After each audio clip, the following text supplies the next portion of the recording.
Woven into the very fabric of American history is the imposing figure of George Washington, a man whose influence transcends the pages of books to become a fundamental pillar of the creation and consolidation of the nation. Known as the Founding Father, Washington not only led bravely during the American Revolution, but also laid the foundation of the Republic in its early days. From his humble beginnings to his role as the first President of the United States, Washington's life is a fascinating tale that unfolds as a testament to leadership, determination, and dedication to the cause of freedom. In this video, we will explore the crucial moments that shaped George Washington's biography, revealing the lights and shadows of a man who left an indelible mark on American history. As a precursor event to the French Revolution and the emancipation of America, the independence of the United States was one of the transcendental events of the transition to the contemporary age. In this sense, few figures deserve the title of historical figure as much as George Washington, the person most responsible for the military campaigns of the War of Independence carried out between the years of 1775 to 1783, and the main architect of the construction from democratic bases of the new nation, which elected him first President of the United States of America between the years 1789 to 1797. George Washington was born on February 22, 1732, on the Bridges Creek Estate, on the banks of the Potomac River, in the former county of Westmoreland, now part of the state of Virginia. Washington came from a distinguished English family originally from Northamptonshire who settled in America in the 17th century. The family managed to accumulate a considerable fortune, especially through his father, Augustine, owner of extensive properties. Augustine, George's father, was an ambitious man who studied in England. After being widowed by his first wife, Jane Butler, with whom he had 4 children, he remarried Mary Ball. Mary was a member of a respectable Virginia family and had 6 children with Augustine, including George. Little is known about George Washington's childhood, except that his parents destined him to be a colonist. He did not receive any advanced formal education and attended rural schools between the ages of 7 and 15. During this time, he studied irregularly, first with the sexton of the local church and then with a teacher named Williams. Although Washington's formal education was limited in literary and philosophical terms, his active temperament inclined him toward a solid education in the practical order. He was removed from academic and philosophical concerns, but received a practical education that probably contributed to his future military and political career. Already in early adolescence he was familiar enough with the tasks of the settlers to grow tobacco and store grapes. At that time, when he was 11 years old, his father died and he became the guardian of his older half-brother, Lawrence, a man of good character who, in a way, was his guardian. In his house, George discovered a broader and more refined world, since Lawrence was married to Anne Fairfax, one of the great heiresses of the region, and he used to rub shoulders with Virginia high society. George Washington's youth, focusing on his first inclinations towards a military career and his early work experience. George Washington awakened an early military vocation when listening to the stories of his half-brother. At the age of 14, he expressed his desire to become a soldier. However, his mother strongly opposed this idea, leading Washington to abandon the idea of pursuing a military career at that time. At age 16, Washington began working as a surveyor. He joined an expedition led by Lord Fairfax to survey lands in the Shenandoah Valley.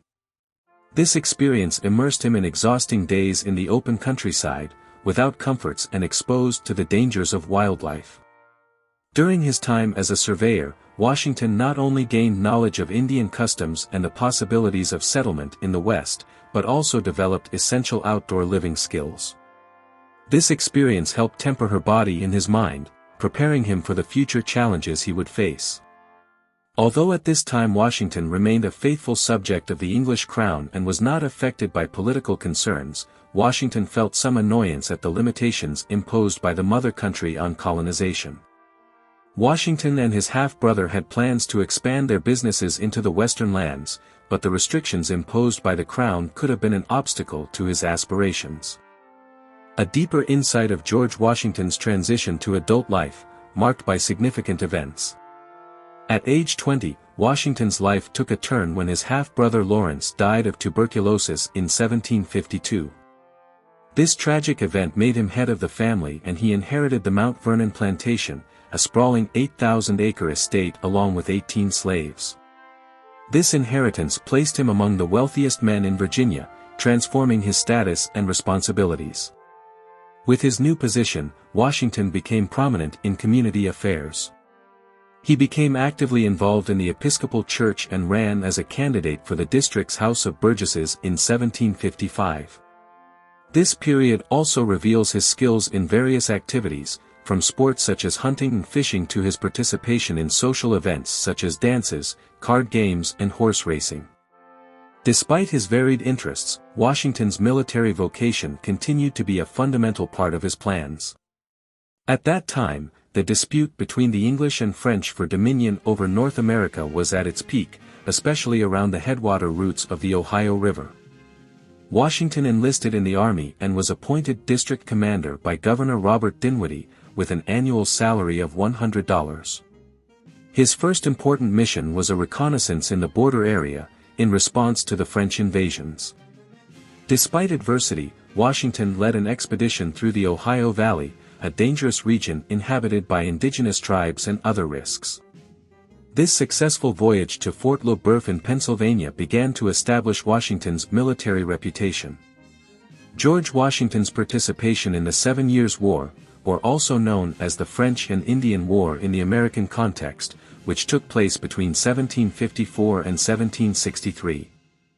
The 7 Years' War was a global conflict involving several European powers, including Great Britain and France. For the English colonists in America, this war represented a fight for territorial expansion against French domination. In 1754, at the beginning of the war, Washington was appointed lieutenant colonel of the Virginia Regiment under General Fry. However, after General Fry's death in combat, Washington assumed the role of supreme commander of the county's armed forces. After Fry's death, Washington joined the staff of General Braddock, who was leading the regular troops sent by England. General Braddock was also a British military officer and commander-in-chief in North America at the beginning of the French and Indian War. Having Lieutenant Colonel George Washington as a trusted assistant placed him in a strategic position in the conflict.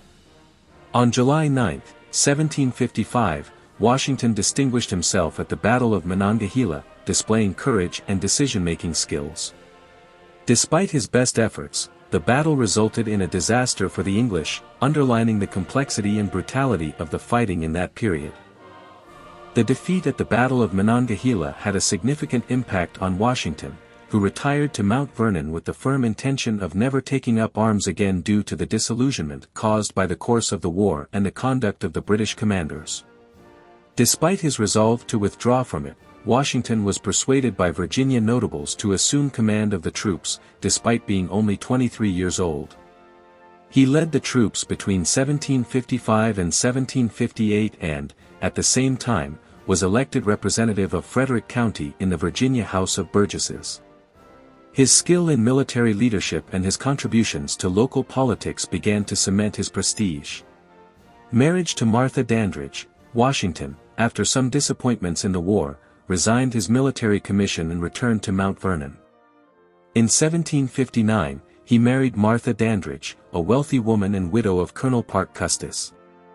This union not only connected him to one of Virginia's largest fortunes, but also made him responsible for Martha's children. Life in Mount Vernon. After their marriage, Washington and Martha led a life as well-to-do landowners in Mount Vernon. Although their relationship was described more as harmonious happiness than passionate love, the couple stood out in local society, throwing lavish parties and maintaining an opulent life. Despite the apparent tranquility at Mount Vernon, Washington's comfortable life was threatened by the emergence of political events looming over North America, suggesting that his role in history was far from tranquil and that significant challenges lay ahead. A crucial period emerges in the history of the American colonies, marked by the fight for independence.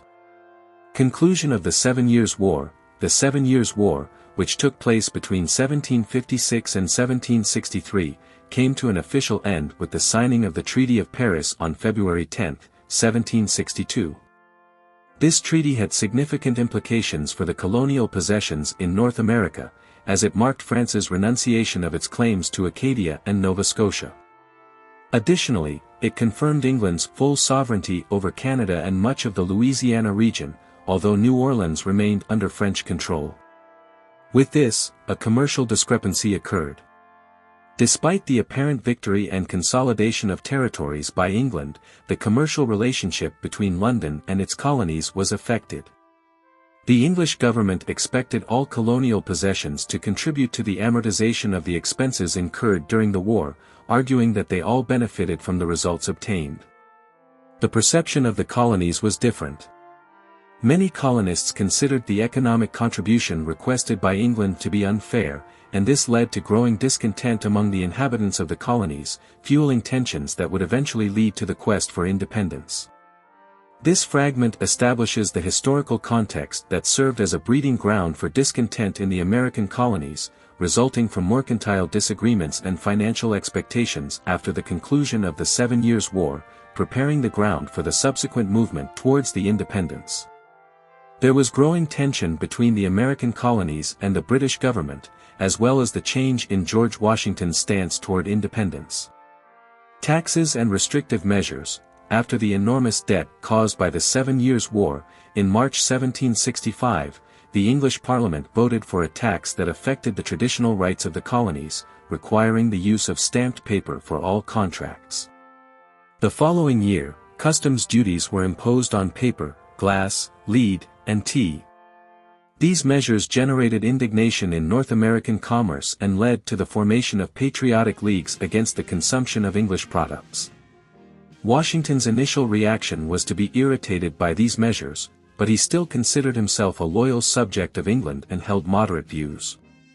In 1773, the population of Boston protested taxes by throwing shipments of tea into the sea in the event known as the Boston Tea Party.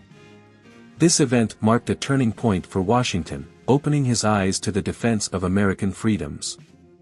In 1774, Washington gave a speech declaring his commitment to the cause of independence.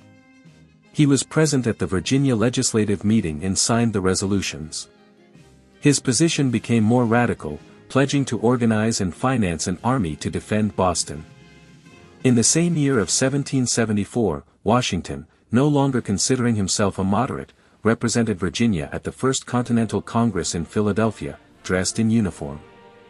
Although he still opposed complete independence, he was determined not to give up the rights and privileges essential to the happiness of a free state. This excerpt shows the evolution of George Washington's views, from initial irritation at British measures to his active commitment to defending American freedoms, leading the way to independence. Hostilities begin between the American colonists and the British, marking a crucial moment in the development of the colony's independence. Hostilities broke out with the Battle of Lexington on April 19, 1775, which marked the beginning of the American Revolutionary War. After this confrontation, American autonomists began to openly express their desire for independence from the English crown. After the Battle of Lexington, the colonies united in war against the British metropolis. At the Second Continental Congress, which met in Philadelphia in 1775, the decision was made to entrust command of the troops to the Virginia planter, George Washington. Washington's choice to lead the colonial forces was not only the result of a political compromise between Virginia and Massachusetts, but also recognition of the fame Washington had gained from his participation in Braddock's campaign during the War of the 7 Years. His skill and talent impressed congressional delegates, contributing to his election as commander-in-chief. This time highlights how the initial hostilities in the Revolutionary War led to the declaration of independence by the Home Rulers, the unification of the colonies in the war against England, and the election of George Washington as commander-in-chief, marking the beginning of a crucial period in the history of the United States. Before continuing, what do you think of the story of George Washington? We will be attentive to read you in the comments. If you find the video useful, we appreciate if you like it to support our project and if you subscribe. Let's continue. George Washington's crucial role in the organization and leadership of the colonial army during the United States War of Independence. Upon taking office as head of the colonial forces, Washington faced the challenging task of creating an army from virtually nothing, with the enemy present in Boston. Although he found more than 15,000 men in the city, they were mostly an undisciplined mass of insurgents, disorganized, hostile to each other, poorly armed, and often in precarious conditions. Washington demonstrated his outstanding organizational skills and tireless energy in disciplining and training inexperienced volunteers, as well as in gathering supplies and calling on the colonies for his support. He established order in a confused and disorganized army, preparing it for future operations. Through his efforts, Washington managed to organize the Army of Massachusetts, which eventually occupied Boston and expelled General Howe's English troops from New England in 1776. In 1776, upon the arrival of new British troops, the Americans solemnly proclaimed the independence of the United States. Although Washington was not a brilliant battlefield strategist, his ability to instill confidence in his soldiers, his tireless energy, and his common sense proved essential. He kept the flame of patriotism alive among his men and demonstrated his openness to listening to the opinions of the generals under his command, even if they differed from his own opinions. Strategic retreat on Long Island, Washington withdrew his troops to the south and chose to await the British counteroffensive on Long Island. However, realizing the numerical disadvantage against the British forces led by Howe, he decided to withdraw. Tactic of attrition in Pennsylvania. After withdrawing, Washington adopted a tactic of attrition in Pennsylvania, seeking to gradually weaken British forces. This strategy led to victories at Trenton, where he surprisingly crossed the Delaware River, and Princeton in 1776, although he also experienced defeats at Brandywine and Germantown the following year. Despite the defeats, Washington demonstrated skill in retreat by containing Howe's forces advancing toward Philadelphia. Although the city eventually fell into British hands, Washington did not allow the British forces to advance easily. Despite the difficulties in Philadelphia, the British suffered a considerable disaster at Saratoga in October 1777. General John Burgoyne, the British commander, was forced to capitulate under the siege of American General Gates. This victory at Saratoga was a significant turning point in the war, as it encouraged foreign support for the American cause. These events illustrate Washington's tactical skill, his ability to adapt to circumstances, and his determination during the Revolutionary War, contributing to the eventual triumph of the American colonies. The success of the American Revolution had a significant impact on Europe, especially among followers of encyclopedism and those who embraced the ideas of the natural man proposed by Rousseau. Prominent personalities, such as the Marquis de Lafayette, the Comte de Rochambeau, François-Joseph Paul de Grasse, Tadeusz Kosciuszko of Poland, and Francisco de Miranda of South America, offered their assistance to Washington's forces. The participation of these foreign volunteers made Washington's task easier. Alliance with France and Spain. The French government, seeking to avenge the defeat in the 7 Years' War, signed an alliance with the United States in 1778. The following year, Charles III of Spain also joined this alliance. The help of French troops was crucial to the victory of the colonial forces.